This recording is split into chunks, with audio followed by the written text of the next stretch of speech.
വിശ്വാസിനികളോട് പറയുക, അവരുടെ ദൃഷ്ടികൾ അവർ താഴ്ത്തട്ടെ എന്ന് പറഞ്ഞാൽ അത് ദൃഷ്ടികളെ നിയന്ത്രിച്ചുകൊണ്ട് ശേഷം ലൈംഗിക അവയവങ്ങളുടെ പരിരക്ഷയ്ക്ക് വേണ്ടി പടച്ച തമ്പുരാൻ നൽകിയിരിക്കുന്ന ഒരു സംഗതിയാണ്. അത് കുഞ്ഞു മൊബൈൽ ഫോണിലൂടെ ആവട്ടെ, മറ്റേതെങ്കിലും മീഡിയകളിലൂടെ ആവട്ടെ, നമ്മുടെ ദൃഷ്ടികളെ വേണ്ടാത്തതിലേക്ക് നോക്കാതിരിക്കാൻ അത് നമുക്ക് നൽകുന്ന നിർദ്ദേശം ആരും കാണുന്നില്ലല്ലോ. ഭർത്താവ് കാണുന്നില്ലല്ലോ, ഭാര്യ കാണുന്നില്ലല്ലോ, കൂടപ്പിറപ്പുകൾ കാണുന്നില്ലല്ലോ, ഉമ്മയും വാപ്പി കാണുന്നില്ലല്ലോ. പക്ഷേ ഒരാൾ കാണുന്നുണ്ട് എന്ന ബോധ്യം എൻ്റെ റബ്ബ് കാണുന്നുണ്ട്. ആ റബ്ബാണ് എനിക്ക് എല്ലാം കഴിവ് തന്നത്, ഏറെ അനുഗ്രഹങ്ങൾ തന്ന് എന്നെ വാരിപ്പുണർന്നത്.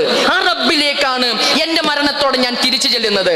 ആ റബ്ബാണ് എനിക്ക് ശാശ്വതമായ ലോകത്ത് ഒരു വിഷമവും അറിയാത്ത സ്വർഗീയ ലോകം എനിക്ക് വേണ്ടി ഒരുക്കി വെച്ചിരിക്കുന്നത്.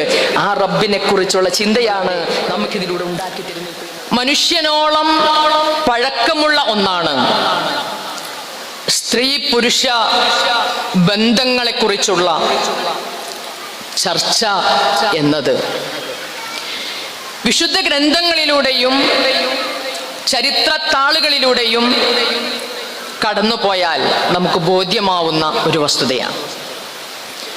സ്ത്രീയെ എങ്ങനെ കാണണം, സ്ത്രീയെ എങ്ങനെ നിർവചിക്കണം, സ്ത്രീയെ എങ്ങനെ പ്രയോജനപ്പെടുത്തണം തുടങ്ങി വ്യത്യസ്ത വിഷയങ്ങളെക്കുറിച്ച് പുരുഷ വിഭാഗം അവരുടേതായ നിലപാടുകളും കാഴ്ചപ്പാടുകളും തീരുമാനങ്ങളുമായി ഒരു ഘട്ടം മുന്നോട്ട് പോയി. ഇതിന് മറുപടി എന്നോണം കാലം കഴിഞ്ഞ് സ്ത്രീകളും സംഘടിതമായി ശക്തിയാർജിക്കുകയും സ്ത്രീവാദപരമായ വ്യവസ്ഥകൾ മുന്നോട്ട് വെക്കുകയും അവ പിന്നീട് തീരുമാനങ്ങളും അഭിപ്രായങ്ങളുമായി പുറത്തു വരികയും ചെയ്ത ശേഷം സ്ത്രീ പുരുഷൻ പരസ്പര ശത്രുക്കളായി പല രൂപത്തിൽ പൊരുതിക്കൊണ്ടിരിക്കുന്ന, പ്രത്യേകിച്ചും വേഷത്തിലും പ്രവർത്തനങ്ങളിലും ഒരുപോലെയാവാൻ ശ്രമിച്ചുകൊണ്ടോ അല്ലെങ്കിൽ ഒരു പടി കൂടി കടന്ന് മറ്റ് പലതരത്തിലും ഞാനൊരു പുരുഷൻ തന്നെയാവണം എന്ന് സ്ത്രീ ചിന്തിക്കുന്ന തരത്തിലോ മത്സരിക്കുന്ന ഒരു കാലത്തേക്ക് അത് മാറിക്കഴിഞ്ഞിരിക്കുന്നു. അവസാനം ഇന്ന് നാം എത്തിപ്പെട്ടിരിക്കുന്നത് എൻ്റെ ശരീരം എൻ്റെ സ്വാതന്ത്ര്യമാണ്, my body is my choice, consent ആണ് പ്രധാനം, മൊറാലിറ്റി അല്ല എന്നൊക്കെ പറയുന്ന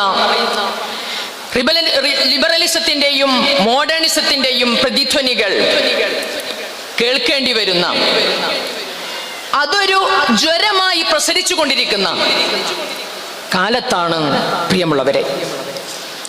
മതവും വിശ്വാസവും മുന്നോട്ട് വെക്കുന്ന ധാർമ്മികതയെ പരിഹസിച്ചു തള്ളുകയും അരാജകത്വം നിറഞ്ഞ അപ്രായോഗിക ചിന്തകൾ സമൂഹത്തിൽ ഏത് വൃത്തികെട്ട പ്രവർത്തനങ്ങളും നോർമലൈസ് ചെയ്യപ്പെടുന്ന ഒരു പൊതുബോധം സൃഷ്ടിച്ചുകൊണ്ടിരിക്കുകയും ചെയ്യുന്ന വളരെ അപകടം സൃഷ്ടിക്കുന്ന ഒരു ചിന്തയാണ് പ്രിയമുള്ളവരെ ഇത്തരം ഒരു പരിപാടിയുടെ പ്രസക്തി മനസ്സിലാക്കിക്കൊണ്ട് ഇന്ന് നാം ഇവിടെ ഒരുമിച്ച് ചേർന്നിട്ടുള്ളത്. ലിബറലിസം എന്ന് നമ്മൾ കേൾക്കാൻ കഴിഞ്ഞിട്ട് കുറച്ചായി. ലിബറലിസത്തിന്റെ ചില പ്രത്യേകതകളിലേക്ക് നമ്മൾ കടക്കുമ്പോഴാണ് എത്രത്തോളം അപകടകരമായ അവസ്ഥകൾ അതിൽ വന്നു ചേരുന്നുണ്ട് എന്ന് നമുക്ക് ബോധ്യപ്പെടുക.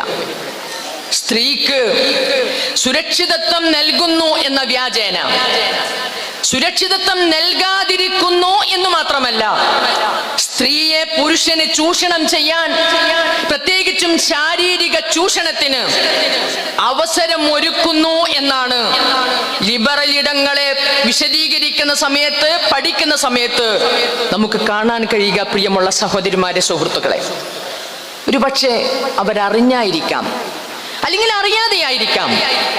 അറിഞ്ഞോ അറിയാതെയോ ലിബറൽ ഇടങ്ങൾ അങ്ങനെ ആയിത്തീരാൻ ചില ആശയ അടിസ്ഥാനങ്ങളുണ്ട് എന്നതാണ് വസ്തുത.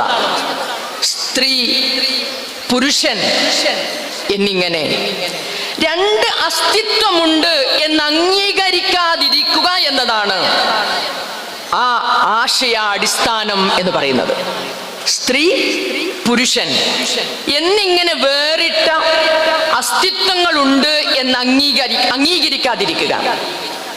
അത് അംഗീകരിച്ചാലാണല്ലോ സ്ത്രീയും തമ്മിലുള്ള ബന്ധങ്ങളിൽ നിന്ന് വ്യത്യസ്തമായി, പുരുഷനും തമ്മിലുള്ള ബന്ധങ്ങളിൽ നിന്ന് വ്യത്യസ്തമായി, സ്ത്രീയും പുരുഷനും പരസ്പരം പല സംഗതികളിലുമായിട്ട് ഇടകലരുമ്പോഴും ഇടപഴകുമ്പോഴും അവർക്കിടയിൽ ചില മാർഗനിർദ്ദേശങ്ങളും മര്യാദകളും പാലിക്കേണ്ടതുണ്ട് എന്ന് വന്നു ചേരുകയുള്ളൂ.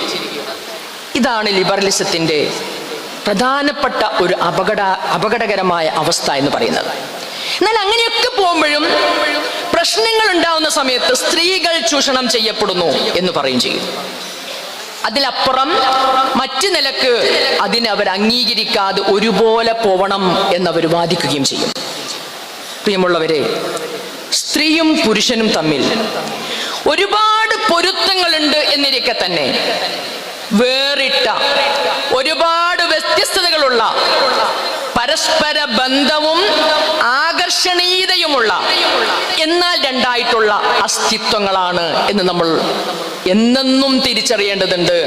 അത് ബുദ്ധിയും ബോധവുമുള്ള ഏതൊരാൾക്കും അനുഭവത്തിലൂടെ തിരിച്ചറിഞ്ഞതുമാണ് എന്നതാണ് പല വാതിൽ മുട്ടലുകളും ഇന്ന് നമ്മുടെ മുമ്പിൽ വെളിച്ചത്ത് കൊണ്ടുവരുമ്പോൾ പറയാതെ പറഞ്ഞുകൊണ്ടിരിക്കുന്ന സത്യങ്ങൾ എന്ന് നമുക്ക് ബോധ്യപ്പെടണം.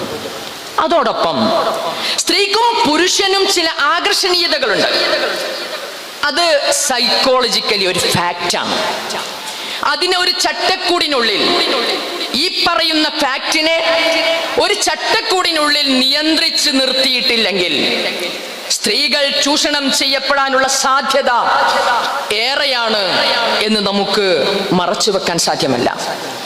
ഇതൊരു സൈക്കോളജിക്കൽ ഫാക്റ്റാണ്, ഒരു പ്രകൃതി യാഥാർത്ഥ്യമാണ്. പക്ഷെ അതിനെ അതോടൊപ്പം തീർത്തും നിരാകരിക്കുകയും എതിർക്കുകയും ചെയ്യുമ്പോൾ ഫലത്തിൽ സംഭവിക്കുക എന്താണ്?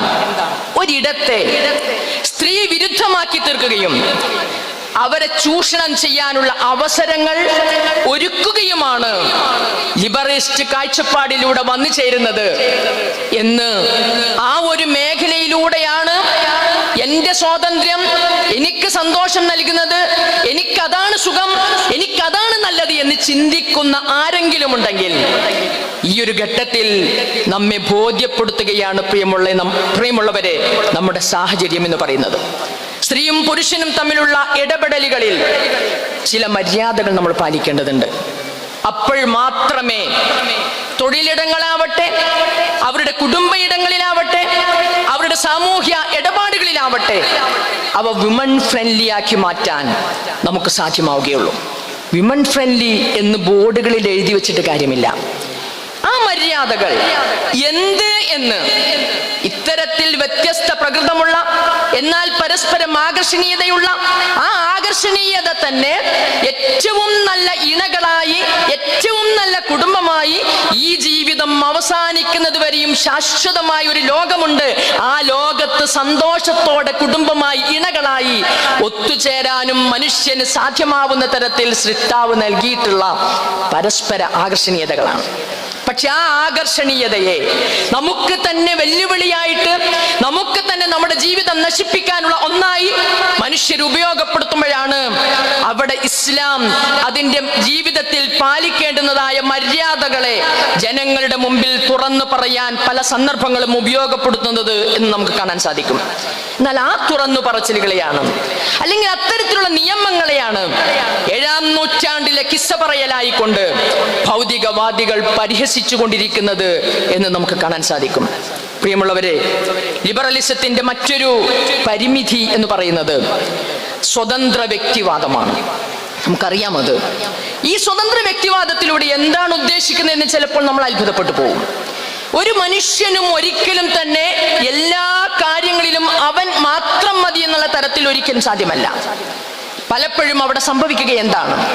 കയ്യൂക്കുള്ളവൻ അത്തരത്തിൽ പ്രാപ്തിയില്ലാത്തവരെ, സമ്പത്തുള്ളവർ സമ്പത്തില്ലാത്തവരെ, അധികാരമുള്ളവർ അധികാരമില്ലാത്തവരെ ആ കയ്യൂക്ക് വെച്ചുകൊണ്ട്, പണത്തിന്റെ ഊക്ക് വെച്ചുകൊണ്ട്, അധികാരത്തിന്റെ ഊക്ക് വെച്ചുകൊണ്ട് ചൂഷണം ചെയ്യാൻ ആ വഴിയെ ഉപയോഗപ്പെടുത്തും എന്നതാണ് ഇതിന്റെ ഒരു വലിയ അപകടാവസ്ഥയായിട്ട് നമുക്ക് കാണാൻ സാധിക്കുക. നമ്മൾ ആലോചിക്കേണ്ടത്, മനുഷ്യൻ എന്ന് പറയുന്നത് ഇങ്ങനെ സ്വന്തം ഇഷ്ടപ്രകാരം പോവേണ്ടവരല്ല.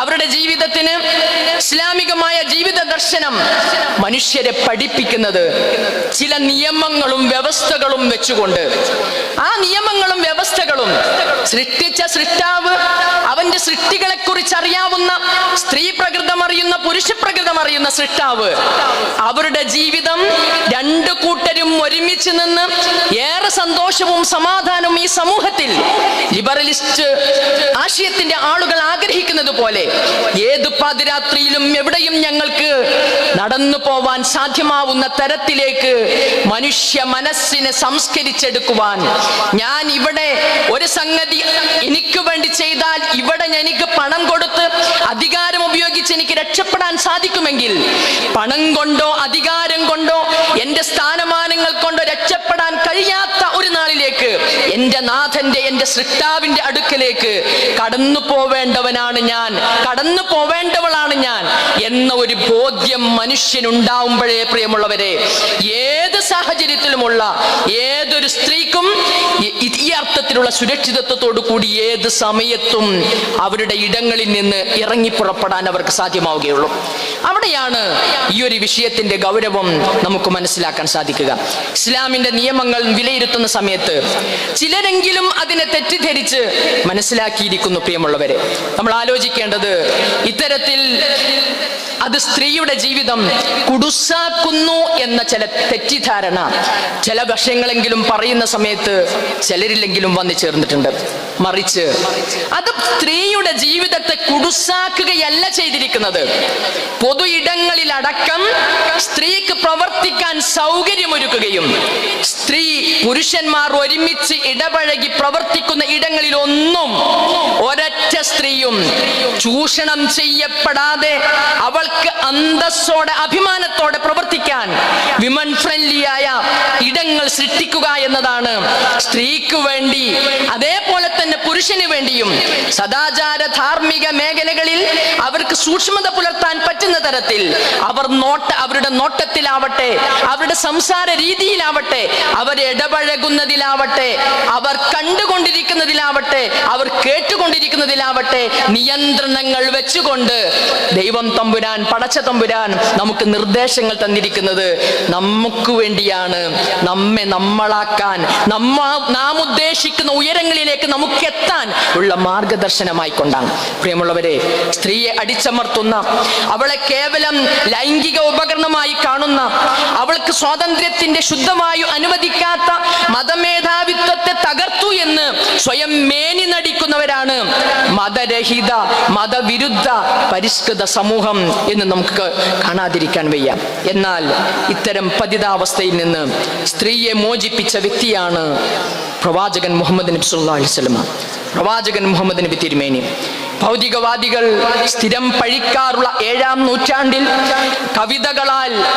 കവിതകളിലൂടെ സ്ത്രീകളുടെ ഓരോ ശരീര ഭാഗങ്ങളെയും വർണ്ണിച്ചുകൊണ്ട് അത്തരത്തിൽ സ്ത്രീകളെ ചൂഷണം ചെയ്യാൻ വേണ്ടി പ്രേരണ നൽകിയിരുന്നെങ്കിൽ, അത്തരം കവികളെയും കവിതകളെയും നിരുത്സാഹപ്പെടുത്തുകയല്ല പ്രവാചകൻ തിരുമേനി ചെയ്തത്.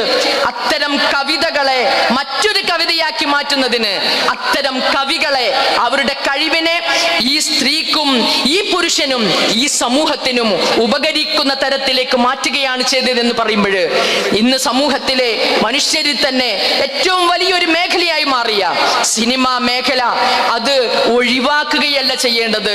ആ മേഖലയെ നമുക്കിന്ന് ഏതെല്ലാം തരത്തിലാണോ സിനിമാ മേഖല നമുക്ക് പ്രയാസം സൃഷ്ടിച്ചുകൊണ്ടിരിക്കുന്നത്, ആ മേഖലയെ തിരുത്താൻ ആർജവമുള്ള പെൺമക്കൾ, കരുത്തുറ്റ പെൺമക്കൾ, ക്യാമ്പസുകളിൽ പഠിച്ചുകൊണ്ടിരിക്കുന്ന എന്റെ മുമ്പിലിരിക്കുന്ന പെൺമക്കൾ ആ അർത്ഥത്തിൽ രംഗത്ത് വരണം.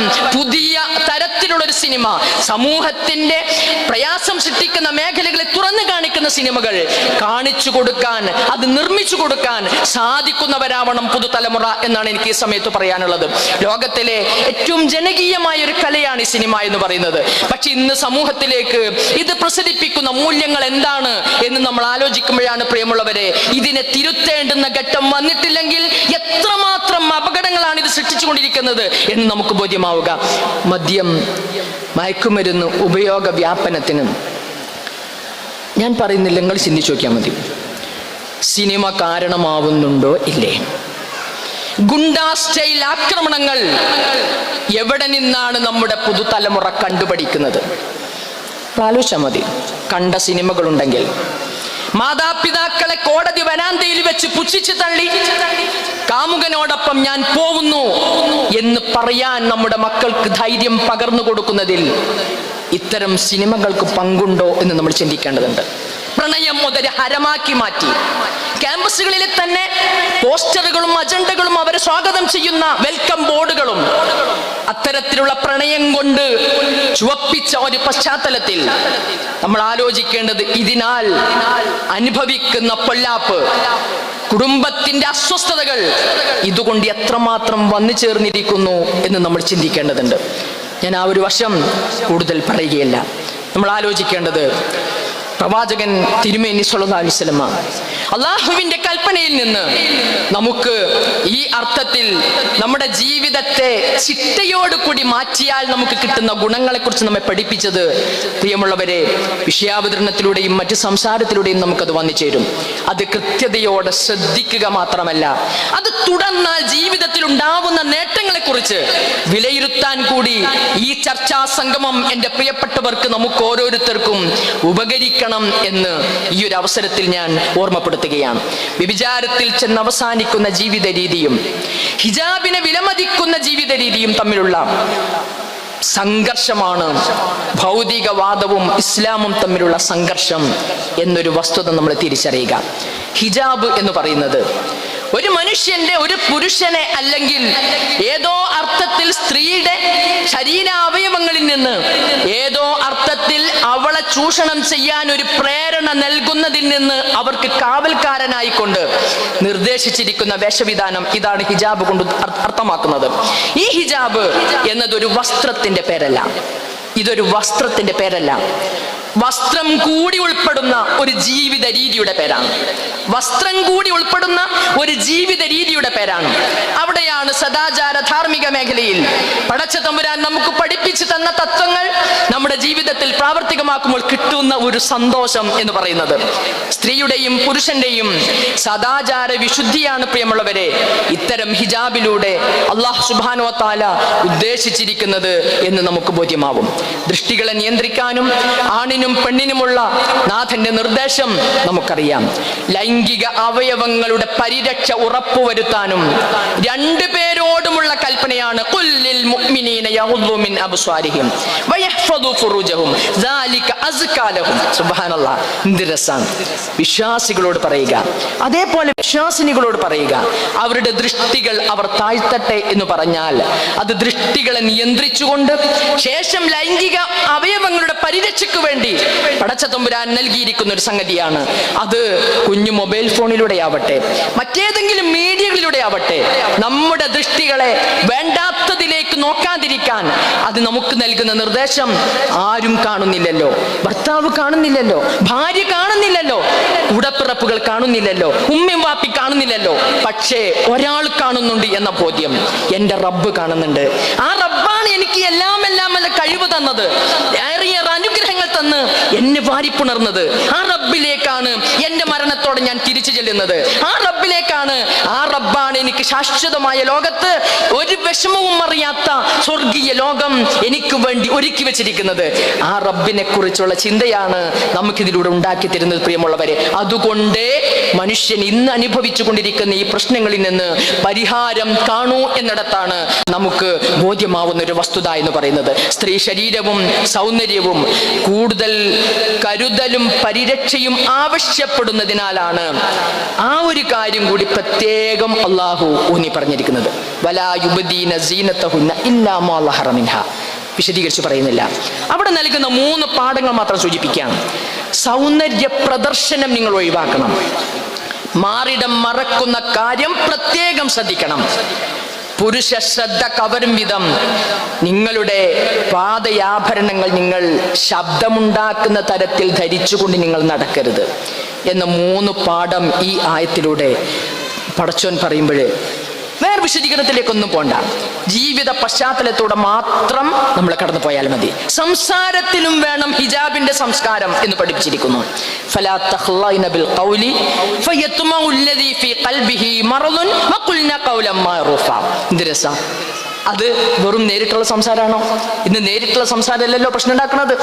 ഇന്ന് പ്രശ്നമുണ്ടാക്കുന്നത് മുഴുവനും ഇതിലൂടെയുള്ള സംസാരമാണ്, ഇതിലൂടെയുള്ള വോയിസ് കോളാണ്, ഇതിലൂടെയുള്ള നമ്മുടെ കമന്റ്സ് ആണ്, അതിലുള്ള നമ്മുടെ ടൈപ്പിംഗ് മെസ്സേജുകളാണ്. സൂക്ഷിക്കേണ്ടത് അവിടെ കടന്നു പോരുകയാണ്.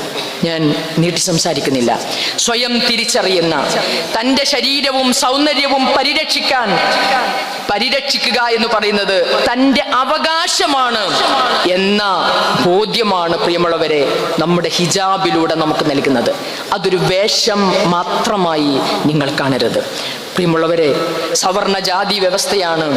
ആണിന് മുമ്പാകെ തുണി ഉരിയുന്ന സംസ്കാരം ആദ്യഘട്ടത്തിൽ നടപ്പാക്കിയതെങ്കിൽ ഇന്ന് ഉപഭോഗ സംസ്കാരവും ലിബറൽ ചിന്താഗതിയുമാണ് ഇത്തരം മാനസികാവസ്ഥയിലേക്ക് നമ്മെപ്പോലെ വളർന്നുകൊണ്ടിരിക്കുന്ന പെൺകുട്ടികളെ, സ്ത്രീകളെ നയിച്ചുകൊണ്ടിരിക്കുന്നത് എന്ന് നമ്മൾ ചിന്തിക്കേണ്ടതുണ്ട്. ഒരു വ്യവസ്ഥയുമില്ലാത്ത സ്ത്രീ പുരുഷ സങ്കലനം അരാജക ജീവിതത്തിൻ്റെ മുഖ്യ കാരണമായി മാറുന്നത് നമുക്ക് ബോധ്യമാവേണ്ടതുണ്ട്. സമൂഹത്തിൽ, സംഗീതത്തിൽ, കലയിൽ, സിനിമയിൽ, ഏത് മേഖലയിലായാലും നമ്മെ നാമാക്കുന്ന, നമുക്ക് വില നൽകുന്ന ധാർമ്മിക മൂല്യബോധങ്ങളെ, വിചാരങ്ങളെ തകർത്തെറിഞ്ഞുകൊണ്ടാവരുത് പ്രിയമുള്ളവരെ നമ്മുടെ മുന്നോട്ട് പോക്ക്. അവിടെ നമ്മൾ അറിയും, കുറഞ്ഞ ഘട്ടം മാത്രം ഈ ഒരു സന്തോഷത്തിലൊക്കെ മുന്നോട്ട് പോവും. പിന്നെ വിളിച്ചു പറയേണ്ടി വരും. പക്ഷേ എല്ലാം തകർന്നിട്ട് വിളിച്ചു പറയേണ്ടതല്ല. നമുക്ക് ഇത് മാത്രമുള്ള ഈ ജീവിതം, മാത്രമുള്ള ഈ ജീവിതം എന്ന് പറയുന്നത് അതിന് വിലയുണ്ട്. പലതും നമുക്ക് നേടാനുണ്ട്. പഠിച്ചുകൊണ്ടിരിക്കുന്ന, വളർന്നുകൊണ്ടിരിക്കുന്ന എൻ്റെ പ്രിയപ്പെട്ട മക്കളോട് പറയാനുള്ളത്, നിങ്ങൾ ഉയരങ്ങളിലെത്തണം. പലതും ഈ മനുഷ്യകുലത്തിൽ ഈ ജീവിതം തീരും മുമ്പ് നമുക്ക് ചെയ്തു തീർക്കാനുണ്ട്. അതിന് തടയിടുന്ന തരത്തിൽ നമ്മെ ഒരരികിലേക്ക് മാറ്റി സൗന്ദര്യത്തിന്റെ പിറകെ ധാർമ്മിക മേഖലയിൽ ആ ഒരു തരത്തിലുള്ള ജീവിതത്തിലേക്ക് നമ്മെ നയിക്കാൻ ആരെങ്കിലും ശ്രമിക്കുന്നുണ്ടെങ്കിൽ അത് ഞങ്ങളെ തകർക്കാനാണ് എന്ന ബോധ്യത്തിൽ നിന്ന് നമ്മുടെ ജീവിതത്തെ നമ്മൾ ശ്രദ്ധിക്കണം എന്നുകൂടി ഞാൻ സൂചിപ്പിക്കാൻ ആഗ്രഹിക്കുകയാണ്. അവസാനിപ്പിച്ചുകൊണ്ട് എൻ്റെ പ്രിയപ്പെട്ടവരോട് പറയാനുള്ളത്, മയക്കുമരുന്ന് വിറ്റ് ജയിലിലായ മകന് കഞ്ചാവുമായി ചെന്ന അമ്മയും ജയിലിൽ കിടക്കുന്ന നാട്ടിലാണ് നാം ജീവിച്ചു കൊണ്ടിരിക്കുന്നത്. എവിടെയാണ് അത്? അങ്ങനെയല്ല മകനോടുള്ള സ്നേഹം. എൻ്റെ മകന് കഞ്ചാവ് കിട്ടിയിട്ടില്ലെങ്കിൽ അവൻ ആകെ വെപ്രാളപ്പെടും എന്ന പേടിയോടെ ജയിലിലേക്ക് കാണാൻ പോകുന്ന മകന് ഒരു കെട്ട് കഞ്ചാവുമായി പോയ അമ്മ ജയിലിലായ കഥ അടുത്താണ് നമ്മൾ കേട്ടത്. സദാചാര രംഗത്ത് ബലാത്സംഗത്തിന് കൊട്ടേഷൻ കൊടുത്ത് വിലസുന്ന വില്ലന്മാരെ പുറത്തു ചാടിച്ച സാഹചര്യം കത്തി നിൽക്കുന്ന നാട്ടിലാണ് നാം ഇപ്പോൾ കഴിഞ്ഞുകൂടുന്നത്. കുടുംബങ്ങളിലും തൊഴിലിടങ്ങളിലും സമൂഹത്തിലും ഒരുപോലെ സ്ത്രീ സുരക്ഷ ചോദ്യചിഹ്നമായി മാറിയ കാലത്താണ് നാം ഇന്നുള്ളത്. ഒരു വർഷം 4.5 ലക്ഷം സ്ത്രീ പീഡനങ്ങളും 32,000 ബലാത്സംഗങ്ങളും ഔദ്യോഗികമായ കണക്കനുസരിച്ച് മാത്രം നടക്കുന്ന ഒരു രാജ്യത്താണ് നാം ഉള്ളത്. ശിക്ഷയും ബോധവൽക്കരണവും പ്രതിരോധങ്ങളും എല്ലാം നടക്കുന്നുണ്ട്. പക്ഷേ എവിടെ നമ്മൾ ഫലം കാണുന്നു? പരിഹാരം അടിസ്ഥാനപരമായ ദൈവബോധമുള്ള മനസ്സും ധാർമ്മിക സദാചാര മൂല്യങ്ങളെ കാത്തുസൂക്ഷിച്ചുകൊണ്ടുള്ള ജീവിത രീതിയും ചിട്ടപ്പെടുത്തിയെടുക്കുക. നാഥന്റെ നിയമനിർദ്ദേശങ്ങൾ ജീവിതത്തിൽ ശ്രദ്ധയോടെ പിൻപറ്റുക. ഓർത്തുകൊണ്ട് ഈ 4 കാര്യങ്ങൾ കൂടി ശ്രദ്ധിച്ചുകൊണ്ട് ഞാൻ അവസാനിപ്പിക്കുന്നു. നാഥന്റെ നിയമനിർദ്ദേശങ്ങൾ ജീവിതത്തിൽ ശ്രദ്ധയോടെ പിൻപറ്റുക. അള്ളാഹുവിൻ്റെയും അവന്റെ പ്രവാചകന്റെയും ഇഷ്ടങ്ങൾക്ക് വ്യക്തിപരമായ ഇഷ്ടങ്ങളെക്കാൾ പരിഗണനയും പ്രാധാന്യവും നൽകാതിരിക്കുക. അതനുസരിച്ച് നമ്മുടെ ജീവിതം കെട്ടിപ്പടുക്കുക. അതിന് വിരുദ്ധമായതിൽ നിന്ന് അവ തിരിച്ചറിഞ്ഞ ഉടനെ തിരിഞ്ഞു നടക്കാൻ തീരുമാനിക്കുക. റബ്ബ് സുബ്ഹാനഹു വ തആല അനുഗ്രഹിക്കുമാറാവട്ടെ. വആഖിറു ദഅവാനാ അനിൽ ഹംദുലില്ലാഹി റബ്ബിൽ ആലമീൻ. അസ്സലാമു അലൈക്കും വറഹ്മത്തുള്ളാഹി വബറകാതുഹു.